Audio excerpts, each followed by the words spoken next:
ಯುರೋಪ್ನಲ್ಲಿ ವಿದ್ವಾಂಸರು ಬೈಬಲ್ಗೆ ಏನು ಮಾಡಿದ್ರೋ ಅದೇ ರೀತಿ ಮಹಾಭಾರತಕ್ಕೂ ಯಾರಾದರೂ ಏನಾದರೂ ಮಾಡಬೇಕು ಅಂತ ರೋಮ್ನಲ್ಲಿ 1899ರಲ್ಲೇ ಒಂದು ಪ್ರಸ್ತಾಪ ಇತ್ತು ಅಂತ ಗೊತ್ತಾ.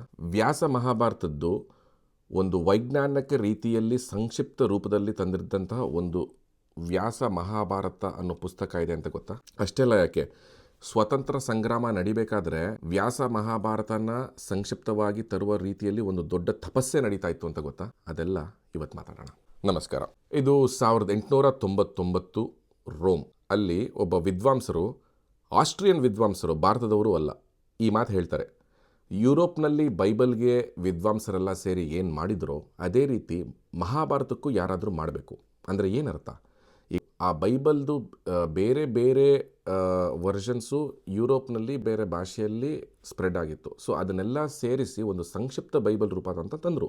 ಮಹಾಭಾರತ ಬಗ್ಗೆ ನಾವು ಮಾತಾಡ್ತಾ ಇದ್ದೇವೆ ಹೊತ್ತು 1899, ಇವಾಗ ಇಂಟರ್ನೆಟ್ ಟೈಮ್ನಲ್ಲೂ ಅಲ್ಲ.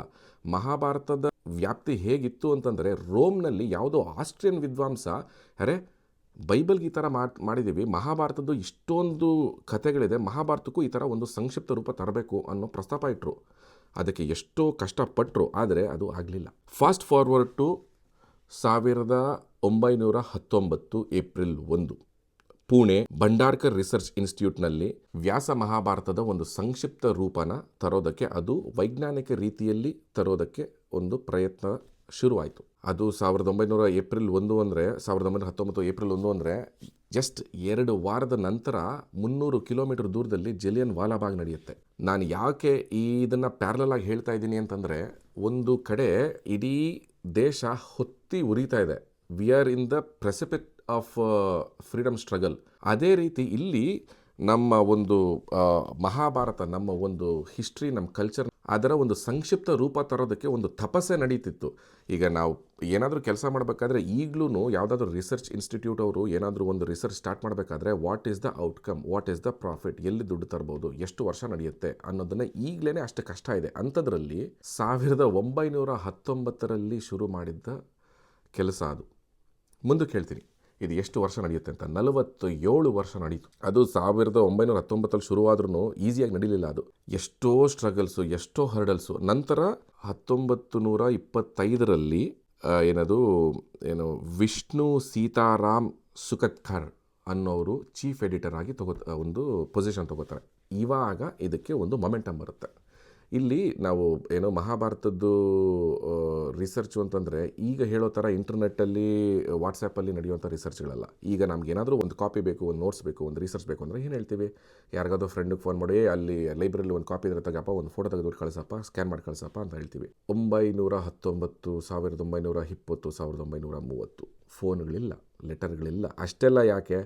ಇದು ಬ್ರಿಟಿಷ್ ಕೆಲಸ ಅಲ್ಲ, ಭಾರತದ ಚರಿತ್ರೆಯ ಕೆಲಸ. ಅದು ಬರೀ ಭಾರತರು ಮಾಡ್ತಿರಲ್ಲ, ಅದಕ್ಕೆ support outside scholars, international scholars ಕೂಡ ಸಪೋರ್ಟ್ ಮಾಡಿ ಪ್ರತಿ ಭಾರತದ ಮೂಲೆ ಮೂಲೆಗೆ ಹೋಗಿ ಟೋಟಲ್ 1257 ಪಂಪ ಮಹಾಭಾರತ, ಕುಮಾರವ್ಯಾಸ ಮಹಾಭಾರತಗಳಲ್ಲ, ಬರೀ ವ್ಯಾಸ ಮಹಾಭಾರತನೇ 1257 ಪ್ರತಿಗಳನ್ನ ತರ್ತಾರೆ.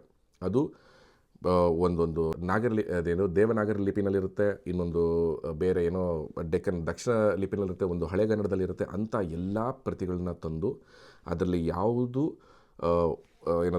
ಕರೆಕ್ಟಾಗಿದೆ ಅನ್ನೋದರಲ್ಲಿ ಒಂದು 700 ಪ್ರತಿಗಳನ್ನು ಮಾತ್ರ ಆಯ್ಕೆ ಮಾಡಿ ಅದರಲ್ಲಿ ವರ್ಡ್ ಟು ವರ್ಡು. ಇವಾಗ ನಾವು ಇಂಗ್ಲೀಷಲ್ಲಿ ನಾವು ಗೂಗಲ್ ಟ್ರಾನ್ಸ್ಲೇಟ್ ಹುಡ್ಕೋಬೋದು, ಈ ಪದಕ್ಕೆ ಹಿಂಗೇನಂತಾರಪ್ಪ, ಇಂಗ್ಲೀಷಲ್ಲಿ ಏನಂತಾರೆ, ಸ್ಪ್ಯಾನಿಷಲ್ಲಿ ಏನಂತಾರೆ, ಫ್ರೆಂಚಲ್ಲಿ ಏನಂತಾರೆ ಅಂತ ಅಂದ್ಕೊಂಡು, ತಮಿಳು, ತೆಲುಗು, ಕನ್ನಡದಲ್ಲಿ ಏನಂತಾರೆ ಅಂತ.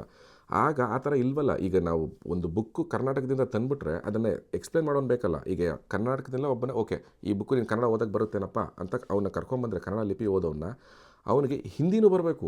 ಅವನಿಗೆ ಹಿಂದಿ ಬರಲ್ಲ ಅಂತಂದರೆ ಅವನಿಗೆ ಬೇರೆ ಭಾಷೆ ಏನು ಬರುತ್ತೆ ಅವನ ಕೈಲಿ ಇನ್ನೊಬ್ಬನ ಟ್ರಾನ್ಸ್ಲೇಟ್ ಮಾಡಿಸ್ಬೇಕು. ಆ ಥರ ಎಷ್ಟು ಜನ, ಎಷ್ಟು ಬುಕ್ಕು, ಎಷ್ಟು ಸ್ಕಾಲರ್ಸು 47 ವರ್ಷ ಸತತ ಪ್ರಯತ್ನ ಮಾಡ್ತಾರೆ. ಆ ಗ್ಯಾಪಲ್ಲಿ ಇವರು ನಾನು ಒಂದು ಮೊಮೆಂಟ್ ಅಂತಂದ್ರು ಅಂತ ಹೇಳಿದ್ನಲ್ಲ, ವಿಷ್ಣು ಸೀತಾರಾಮ ಅವರು 1943ರಲ್ಲಿ ತೀರ್ಕೋತಾರೆ. ಆದರೂ ಈ ಪ್ರಯತ್ನ ನಿಲ್ಲಲ್ಲ, ಇನ್ನೂ ನಡೆಯುತ್ತೆ. ಕೊನೆಗೆ 1947 ದೇಶಕ್ಕೆ ಸ್ವಾತಂತ್ರ್ಯ ಸಿಗುತ್ತೆ, ಆದರೂ ನಿಲ್ಲಿಲ್ಲ, ಇದು ನಡೀತಾ ಇದೆ. ಕೊನೆಗೆ 1966 ಸೆಪ್ಟೆಂಬರ್ 22ರಲ್ಲಿ ಫೈನಲಿ ಒಂದು ಕಂಪ್ಲೀಟ್ ಕಾಪಿ ರೆಡಿ ಮಾಡಿ ಅದನ್ನು ಅವತ್ತಿನ ರಾಷ್ಟ್ರಪತಿ, ನಮ್ಮ ಟೀಚರ್ಸ್ ಡೇ ಸೆಲೆಬ್ರೇಟ್ ಮಾಡ್ತೀವಲ್ಲ, ರಾಧಾಕೃಷ್ಣನ್ ಅವರ ಕೈಯಲ್ಲಿ ರಿಲೀಸ್ ಮಾಡಿಸ್ತಾರೆ. ದಿಸ್ ಈಸ್ ಏನದು ವೈಜ್ಞಾನಿಕವಾಗಿ ಸಂಕ್ಷಿಪ್ತ ವ್ಯಾಸ ಮಹಾಭಾರತ. ನಮ್ಗೆ ಎಷ್ಟು ಜನಕ್ಕೆ ಗೊತ್ತಿದ್ದು? ಅದು 1966 ನಡೆದಿದ್ದು. ನಾವೆಲ್ಲ ಈಗ ಯಾರಾದರೂ ಏನದು ಈವನ್ ಅಮೇರಿಕಾದಲ್ಲೂ ಮಹಾಭಾರತ ಹೆಂಗಂದ್ರೆ we have lots of stories, ನಮ್ಗೆ ಗೊತ್ತಾ ಇದು? ಅದು ಅವ್ರು ಎಷ್ಟು ಕಷ್ಟಪಟ್ಟು ಈಗ ಏನದು ಆ ಟೈಮಲ್ಲಿ ಆ ಬಜೆಟರಿ ರಿಸ್ಟ್ರಿಕ್ಷನ್ಸ್ ಆಗಲಿ, ಆ ಏನದು ಸ್ಯಾಲ್ರಿಗಳಿಗೆ ಅವರು ಪರದಾಡ ಕಷ್ಟಗಳು, ಅವರ ಏನೋ ಡೆಡಿಕೇಶನ್ಸ್ ಎಷ್ಟಿದೆ ಅಂದರೆ ಈಗಲೂ ನನಗೇನದು ಮೈಯೆಲ್ಲ ರೋಮಾಂಚನ ಆಗುತ್ತೆ. ಅದರದ್ದೇ ಒಂದು ದೊಡ್ಡ ಎಪಿಸೋಡ್ ಮಾಡ್ಬೋದು. ನಾನು ಯಾಕೆ ಇಷ್ಟೆಲ್ಲ ಹೇಳ್ತಾ ಇದ್ದೀನಿ ಅಂದರೆ, ಇವಾಗ ನಾನು ಕುತ್ಕೊಂಡು ಏನದು ನನಗೆ ನಮ್ಮ ಅಜ್ಜಿ ಹೇಳಿದ ಕತೆ, ಅವ್ರಿಗೆ ಅವ್ರ ಅಜ್ಜಿ ಹೇಳಿದ್ದು ನಾನು ನಿಮಗೆ ಹೇಳ್ತಾ ಇದ್ದೀನಿ. ಅದು ಮಹಾಭಾರತ, ಅದರಲ್ಲಿ ಎಷ್ಟೇ ವರ್ಷಗಳಿದ್ರೂ ಒಂದು ಮೂಲ ಮಹಾಭಾರತ, ವ್ಯಾಸ ಮಹಾಭಾರತ ಏನಂತ ಇದೆ, ಅದರಲ್ಲಿ ಏನದು ದ್ರೌಪದಿ ವಸ್ತ್ರಾಭರಣ ಇಲ್ಲ, ಏನದು ಭೀಮಂಗೆ ಮೀಸೇನೆ ಇಲ್ಲ, ಇನ್ನು ಎಷ್ಟೆಷ್ಟಿದೆ ಅಂದರೆ ನಾನು ಏನದು ಏನು ಮಿಸ್ ಆಗಿದೆ ಏನು ಮಿಸ್ ಆಗಿಲ್ಲ ಅನ್ನೋದು ಹೇಳ್ತಾ ಇಲ್ಲ. ಬಟ್ ವ್ಯಾಸ ಮಹಾಭಾರತದಲ್ಲಿ ಬಂದಿರುವಂಥ ಕ್ಯಾರೆಕ್ಟರೈಸೇಷನ್ಸ್ ಎಷ್ಟು ಅದ್ಭುತವಾಗಿದೆ ಅಂದರೆ, ಒಂದೊಂದು ಇರೋದು ಭೀಮ, ದುರ್ಯೋಧನ, ಕೃಷ್ಣ, ಏನೋ ಧೃತರಾಷ್ಟ್ರ, ಸಂಜಯ್, ಅವರ ವರ್ಣನೆ ಹೇಗಿದೆ ಅಂದರೆ ಒಂದೊಂದು ಕ್ಯಾರೆಕ್ಟರು ನಮಗೆ ಒಂದು ಲೆಸನ್ ಅಲ್ಲ, ಒಂದೊಂದು ಏನೋ ಲೈಬ್ರರಿ ತೆಗಿಬೋದು, ಅಷ್ಟು ಕ್ಯಾರೆಕ್ಟರ್ ಸ್ಟಡಿ ಇದೆ, ಅಷ್ಟು ಲೈಫ್ ಲೆಸನ್ಸ್ ಇದೆ.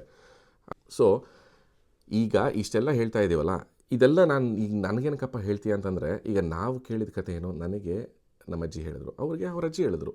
ಸೊ ಮಹಾಭಾರತ ಪ್ರತಿ ಸಲಿನೂ ಒಬ್ಬರಿಂದ ಒಬ್ಬರಿಗೆ ಕತೆ ಥರ ಹೇಳ್ತಾ ಹೋಯ್ತು. ಅವ್ರು ಪ್ರತಿ ಸರಿ ಮಹಾಭಾರತದ ಕತೆ ಹೇಳಬೇಕಾದ್ರೆ, ಈಗ ನಮ್ಮ ಮನೆಯಲ್ಲಿ ನಮ್ಮ ತಂದೆ ತಾಯಿ ಏನಾದರೂ ಹೇಳಬೇಕಾದ್ರೆ ಮಹಾಭಾರತದ ಒಂದೊಂದು ಸಣ್ಣ ತುಣುಕುಗಳು, ಒಂದೊಂದು ಇನ್ಸ್ಟೆನ್ಸು ತೊಗೊಂಬಂದು ಮಹಾಭಾರತ ಲಿಂಕ್ ಆಯಿತು. ಅದರಲ್ಲಿ ಒಂದು ಲೆಸನ್ ಇದೆ, ಆ ಲೆಸನ್ನ ಹೇಳೋ ರೂಪದಲ್ಲಿ ನಮ್ಮ ಕತೆ ಹೇಳ್ತಾ ಇದ್ರು ಹೊತ್ತು ಅದರಲ್ಲಿ ಕಲಿಯುವಂಥ ಪಾಠಗಳು ಎಷ್ಟಿದೆ. ಸೊ ನಾನು ಮೂಲ ಮಹಾಭಾರತಕ್ಕೆ ಹೋಗಿ ಅದರಲ್ಲಿರುವಂಥ ಸಂಕ್ಷಿಪ್ತ ಕಥೆಯನ್ನು ನಿಮಗೆ ಏನೋ ನಾನು ಎಷ್ಟು ಏನದು ಆರಾಧಿಸಿ ಎಂಜಾಯ್ ಮಾಡುವಂಥ ಕಥೆನ ನಿಮಗೆ ಅಷ್ಟೇ ಅದ್ಭುತವಾಗಿ ಕಟ್ಟಿಕೊಡುವಂತಹ ಪ್ರಯತ್ನ ಇದು. ನನ್ನ ದೊಡ್ಡ ಇನ್ಸ್ಪಿರೇಷನು ನಮ್ಮ ಅಜ್ಜಿ. ಅದ್ರ ಜೊತೆ ನಾನು ಸ್ಕೂಲಲ್ಲಿ ಓದಬೇಕಾದ್ರೆ ನನಗೆ ಆಂಜನೇಯನ ಕಥೆ ಹೇಳಿದ ಭರತಣ್ಣ, ಅಂದರೆ ರಿಮೋಟ್ಲಿ ಡಿಜಿಟಲಿ ಪ್ರೋತ್ಸಾಹಿಸಿದ ಗೌರಿ ಶಕ್ಕಿ, ಮತ್ತು ಅಲ್ಲಿ ನಮಗೆ ಮಹಾಭಾರತ ಹೇಳ್ಕೊಡ್ತಾ ಇರುವಂಥ ಸಂಪತ್ ಸರ್, ನಿಮಗೆ ಧನ್ಯವಾದ. ಮುಂದೆ ಒಳ್ಳೊಳ್ಳೆ ಎಪಿಸೋಡ್ಗಳು ಹಾಕೋಣ, ಡೀಟೇಲಾಗಿ ಹೇಳ್ತೀನಿ. ಸಿಗೋಣ, ವ್ಯಾಸ ಮಹಾಭಾರತ ಮಾತಾಡೋಣ.